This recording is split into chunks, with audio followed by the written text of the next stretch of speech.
महाराष्ट्र विधानसभा चुनाव से पहले मैं ला रहा हूं महाराष्ट्र का इतिहास, युद्ध राजनीति समेत 3 एपिसोड की special series story of Maharashtra.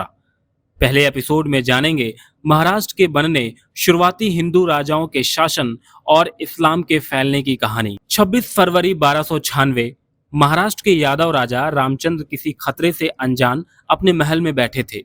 उनका बेटा सिंहन एक बड़ी सेना लेकर राजधानी देवगिरी, आज का दौलताबाद, से बाहर गया हुआ था। इसी बीच अलाउद्दीन खिलजी 8,000 सैनिकों के साथ देवगिरी आ धमका। कई इतिहासकार मानते हैं कि इस अभियान में खिलजी खुद नहीं, उसका गुलाम जनरल मलिक काफूर था। वरिष्ठ पत्रकार और इतिहासकार गिरीश कुबेर अपनी किताब द रेनेसा स्टेट में लिखते हैं, यादवों ने लंबे समय से कोई बड़ी लड़ाई नहीं लड़ी थी और अलाउद्दीन खिलजी की सेना तेजी से हमला करने के लिए कुख्यात थी। उसे किला तोड़ने में ज्यादा वक्त नहीं लगा। खिलजी की सेना ने देवगिरी को खूब लूटा। उसके देवगिरी छोड़ने से पहले सिंहन सेना समेत लौट आया। खिलजी की फौज हारने वाली थी, तभी उसने अफवाह उड़ाई कि दिल्ली से 20,000 घुड़सवारों की एक और सेना आ रही है। खबर झूठी थी, लेकिन इसने सिंहन की सेना के पैर उखाड़ दिए। सैनिक जंग का मैदान छोड़ भाग खड़े हुए। पहली बार था जब किसी मुस्लिम हमलावर ने दक्कन पर जीत हासिल की थी। महाराष्ट्र में बाहरी हमलावरों की शुरुआत की गई मारकाट अगले 350 सालों तक जारी रही। महाराष्ट्र पर सबसे पहले शासन सातवाहन वंश का माना जाता है। हालांकि 6वीं शताब्दी ईसा पूर्व में शिशुनाग वंश ने करीब 150 साल तक शासन किया। शिशुनाग के बाद नंद वंश और फिर चंद्रगुप्त मौर्य ने इसे अपने साम्राज्य में मिलाया। चंद्रगुप्त मौर्य के गुरु कहे जाने वाले कौटिल्य ने अर्थशास्त्र में अश्मक नामक की जगह के बारे में लिखा है, जो आज के महाराष्ट्र का नांदेड़ जिला है। हालांकि कुछ पौराणिक कहानियों में शिशुनाग वंश से पहले भी महाराष्ट्र के इलाके और प्राचीन हिंदू धर्म का विवरण मिलता है। उत्तर में आर्यों की जमीन और दक्षिण में द्रविड़ों के बीच का इलाका महाराष्ट्र है। महाराष्ट्र संस्कृत से बनी प्राकृत भाषा बोलने वाले लोगों की जमीन थी। ये लोग दक्कन के पठार के पश्चिम और विंध्य के पहाड़ों के बीच रहते थे। गोदावरी और कृष्णा नदी के किनारे पर होने के चलते ये जमीन उपजाऊ थी और यहाँ कपास की खेती की जाती थी। अपरांत यानी आज का कोंकण, उत्तर में लता यानी गुजरात तक और दक्षिण में गोपाकपट्टनम यानी गोवा तक महाराष्ट्र के तटीय इलाके थे। एक बड़ी पर्वत श्रृंखला सह्याद्री तटीय इलाकों को मैदान से अलग करती थी। बंदरगाहों तक पहुंचने के लिए व्यापारियों को इसे पार करना पड़ता था। माना जाता है कि भारत में घोड़े नहीं होते थे। गुजरात और मालवा के रास्ते घोड़ों को मध्य एशिया और फारस से महाराष्ट्र लाया गया था। कहा जाता है कि गोदावरी नदी के किनारे ऋषि गौतम और उनकी पत्नी अहिल्या रहती थीं। वहीं कृष्णा नदी की कहानी भगवान कृष्ण से जुड़ी है, जो आज पंढरपुर में भगवान विट्ठल के रूप में विराजमान है। उन्हें विष्णु के कृष्ण अवतार का एक रूप माना जाता है। रावण ने भगवान राम की पत्नी सीता का अपहरण पंचवटी से किया था। यह पंचवटी आज के महाराष्ट्र के नासिक जिले में है। महाराष्ट्र के सबसे प्रसिद्ध देवता खांडोबा हैं। माना जाता है कि पुणे के जेजूरी के पहाड़ों पर आज भी खांडोबा रहते हैं। हर साल हजारों लोग खांडोबा के मंदिर पहुंचते हैं। परशुराम एक पुजारी थे। दक्कन के पठारी ब्राह्मणों ने जब उनका बहिष्कार किया तो उन्होंने चिता की आग से ब्राह्मणों का शुद्धिकरण कर अपने शिष्य बनाए, जिन्हें चित्पावन ब्राह्मण कहा गया। आगे चलकर यही ब्राह्मण मराठों के पेशवा बने और पुणे से भारत के सबसे बड़े इलाके पर शासन किया। एक कहानी मराठा शासन से भी जुड़ी है। कहा जाता है कि तुजलापुर की देवी भवानी एक लड़के के सामने प्रकट हुई और उसे तलवार दी। यह लड़का बड़ा होकर छत्रपति शिवाजी बना, जिन्होंने मुगलों के शासन के अंतिम और ब्रिटिश शासन के पहले दौर में महाराष्ट्र और बाकी भारत के बड़े इलाके पर शासन किया। महाराष्ट्र का पहला ऐतिहासिक साक्ष्य तटीय रत्नागिरी इलाके में मिलता है। यहाँ करीब 12,000 साल पहले के विशालकाय जानवरों के चित्र पत्थरों पर अंकित मिले हैं। अहमदनगर जिले के दैमाबाद में बैलगाड़ी और बर्तनों की आकृतियां यहाँ 3,000 साल पहले की बस्तियों का संकेत देती हैं। सातवाहन महाराष्ट्र का पहला राजवंश माना जाता है, जिसकी राजधानी प्रतिष्ठान या पैठान नाम की जगह पर थी, जो आज का मराठवाड़ा है। यहाँ की मशहूर मराठी हैंडलूम की साड़ी का नाम भी पैठानी है। सातवाहन सम्राट शिमुक ने मगध के आखिरी शासन को मारकर सातवाहन वंश की नींव रखी थी। कुल 32 सातवाहन शासकों ने करीब 450 साल तक शासन किया। इस दौरान महाराष्ट्र के इलाके को भी अपनी भौगोलिक और सामाजिक पहचान मिली।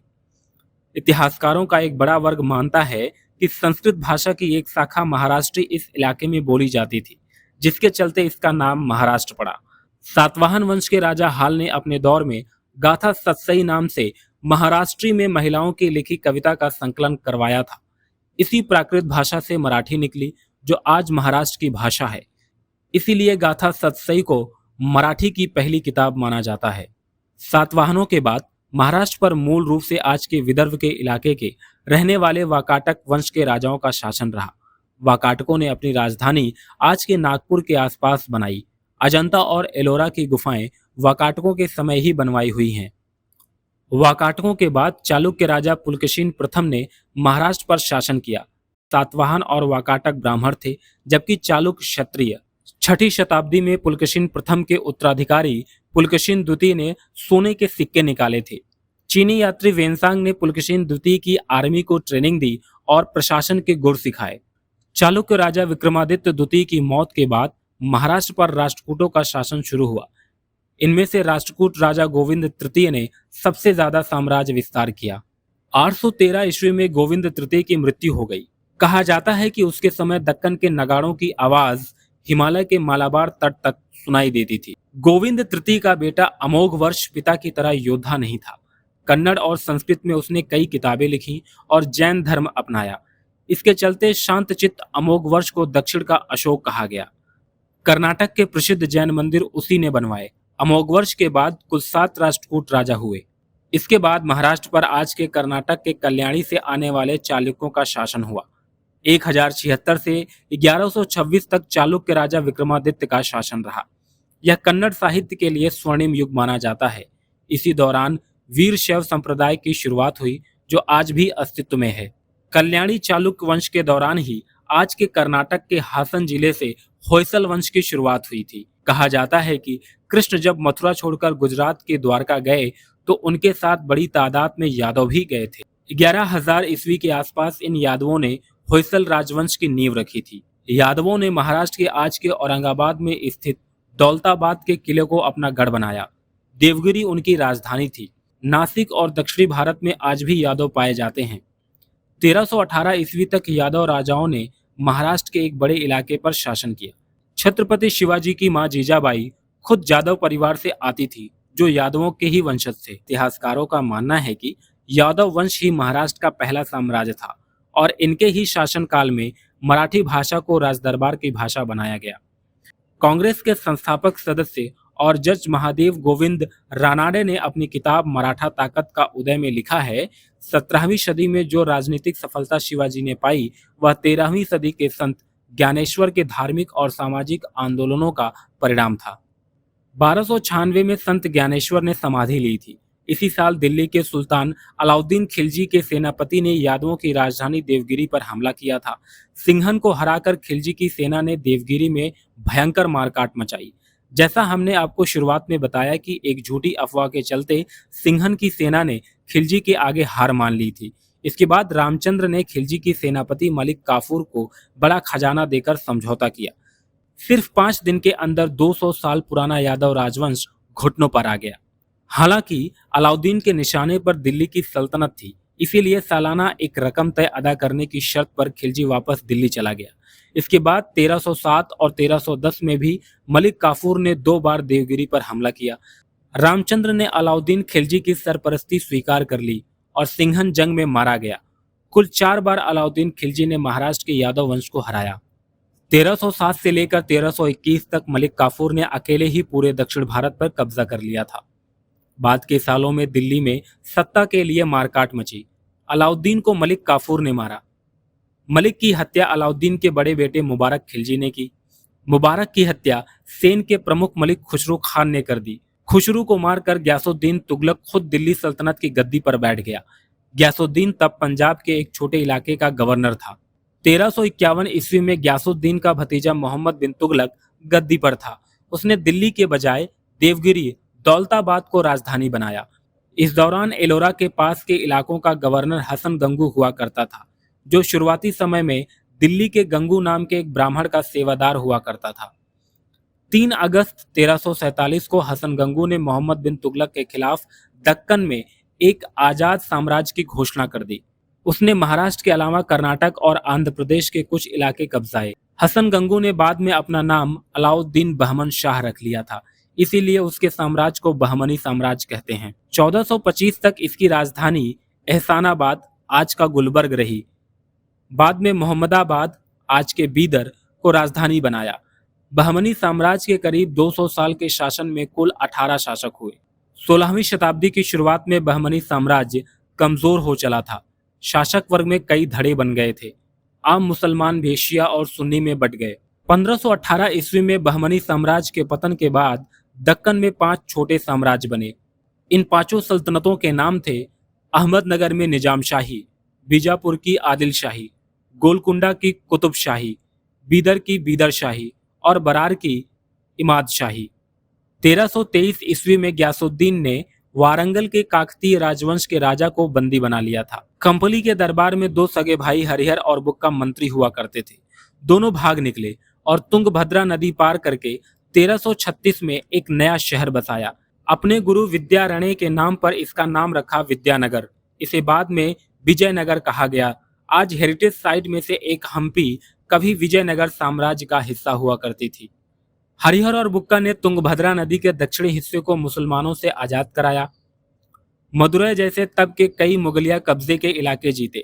हरिहर और बुक्का के वंशजों ने भी साम्राज्य का विस्तार किया। बहमनी साम्राज्य के समानांतर ही विजयनगर साम्राज्य भी खड़ा हो चुका था। बुक्का के वंशज राज कृष्णदेवराय के दौर तक लगभग पूरा दक्षिण भारत विजयनगर साम्राज्य का हिस्सा बन गया था। तुंगभद्रा और दक्षिणी नदी के दोआब का इलाका बहुत उपजाऊ था। विजयनगर साम्राज्य के तहत आने वाले कोंकण इलाके में कई बंदरगाह भी थे, जिन पर बहमनी साम्राज्य की नजर थी। 1336 से 1556 में तालिकोटा के युद्ध तक बहमनी के सुल्तानों और विजयनगर के शासकों के बीच कम से कम 10 युद्ध हुए। आखिरकार 1565 में बहमनी साम्राज्य से अलग होकर बनी 5 सुल्तानों ने एक साथ विजयनगर पर हमला बोल दिया। विजयनगर की हार हुई। राजा का सिर एक विजेता ट्रॉफी की तरह नुमाइश के लिए दीवार पर टांग दिया गया। 15वीं सदी के खत्म होते होते दिल्ली में मुगल बादशाह बाबर का शासन आ चुका था। इधर दक्कन की सल्तनतें आपस में लड़ रही थीं। ऐसे में मुगल बादशाह अकबर ने दक्कन में हमला का मौका देखा। 16वीं ईस्वी में अकबर ने अपने बेटे मुराद को अहमदनगर के किले पर हमला करने भेज दिया। अहमदनगर की निजाम शाही तब हुसैन निजाम शाह की बेटी चांद बीबी के हाथों में थी। चांद बीबी ये जंग हार गई और उन्होंने मुगलों के हाथों में पकड़ने से पहले खुद की जान ले ली। 1626 में मुगलों ने अहमदनगर की निजाम शाही पर पूरी तरह कब्जा कर लिया। आगे चलकर अहमदनगर की निजाम शाही 2 हिस्सों में बट गई। एक पर मुगलों का शासन था, दूसरी पर बीजापुर के सुल्तान आदिल शाह का। 12 सितंबर 1686 को बीजापुर भी मुगलों के अधीन हो गया। बरार की इमाद शाही यानी आज के महाराष्ट्र का विदर्भ और बीदर की विराट शाही दोनों ही छोटे साम्राज्य थे। बीदर को बाद में बीजापुर में मिला लिया गया और बीदर शाही के आखिरी सुल्तान अमीर बरी तृतीय और उसके बेटे को बीजापुर की जेल में डाल दिया गया। गोलकुंडा की कुतुबशाही की नींव रखने वाला कुली कुतुब शाह एक तुर्की था जो पहले बहमनी साम्राज्य की सेना में रहा था। उसने गोलकुंडा, आज के तेलंगाना के इलाके से अपनी सल्तनत की शुरुआत की। 1580 में गोलकुंडा पर मोहम्मद कुली कुतुब शाह का शासन आया। मोहम्मद को हैदराबाद शहर बसाने वाले सुल्तान के तौर पर जाना जाता है। कुछ इतिहासकारों के अनुसार उसको भागमती नाम की एक नाचने वाली से प्रेम हो गया था। उसी के नाम पर मोहम्मद ने भाग्यनगर शहर बसाया। भागमती ने बाद में इस्लाम कबूल कर लिया था और उसका नाम हैदर महल हो गया था। इसी भाग्यनगर को बाद में हैदराबाद कहा जाने लगा। 1665 में गोलकुंडा पर भी मुगलों पर पहला हमला हुआ। करीब 170 सालों के शासन के बाद 1687 में गोलकुंडा के किले पर औरंगजेब का कब्जा हो गया। 1658 से 1607 यानी 49 साल तक मुगल बादशाह औरंगजेब का शासन रहा। इस दौरान औरंगजेब ने लगभग पूरे भारतीय उपमहाद्वीप पर मुगल साम्राज्य कायम किया, लेकिन वह दक्कन के पहले मराठा शासक शिवाजी भोसले को हराने में नाकाम रहा। इतिहासकार नरहर कुरुंदकर कहते हैं, औरंगजेब ने कई मराठाओं को हराया लेकिन वो खुद जीत ना सका। स्टोरी ऑफ महाराष्ट्र के दूसरे एपिसोड में जानेंगे महाराष्ट्र में शिवाजी का वर्चस्व, पेशवाओं का शासन और अंग्रेजों के कब्जे की कहानी। वीडियो कैसी लगी प्लीज कमेंट सेक्शन में बताएं। If you like the video so please do like, share and subscribe. Thank you.